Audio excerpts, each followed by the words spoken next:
আগন্তুক ৰঙালী বিহু নিচেই ওচৰ চাপিলেহি। মই আপোনালোকক এটা কথা মনত পেলাই দিবৰ কাৰণে এই ভিডিঅ'টো প্ৰস্তুত কৰিলোঁ। নাহৰ গছৰ পাতত আপোনালোকে এই মন্ত্ৰফাঁকি লিখি পাইছেনে বাৰু? এইটো নাহৰ পাত। দেৱদেৱ মহাদেৱ নীলক দিব যন্ত্ৰাধৰং, বাতবৃষ্টি হৰং দিব মহাদেৱ নমস্তুতে। আপোনালোকে এই মন্ত্ৰফাঁকি নাহৰ গছৰ পাতত লিখিছেনে বাৰু?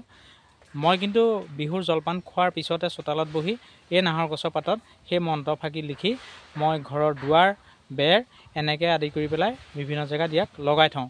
আৰু 3ৰ পৰা 5 ঘৰ মানুহত এনেকৈ মই লিখি 5টাৰ পৰা 7টা বাৰু প্ৰত্যেকৰ ঘৰত ইয়াৰ পাত প্ৰতি বছৰে ভগাই আহিছোঁ। গতিকে বিহু পালেহি যে নাহৰ গছৰ পাতত এই লিখা কথাটো আকৌ পুনৰ আহি পৰিছে। আপোনালোকেও যদি নাই লিখা মই লিখিবলৈ জনাই দিছোঁ, অনুৰোধ জনালোঁ। লিখিব ইয়াৰ লিখি পেলাই পাতটো ঘৰত বা য'তে ত'তে আপোনালোকৰ দৰকাৰী জেগাত সোমাই থ'লে ভাল বুলি কয়। বতাহ বৰষুণ আদিৰ পৰা অলপ ৰক্ষা পৰে বুলি কয়। গতিকে আপোনালোকে যদি পাহৰি আছিলে মনত পেলাই দিলোঁ, নাহৰ পাত নি পেলাই লিখিবলৈ নাপাহৰিব। ৰঙালী বিহু নিচেই ওচৰ পালেহি।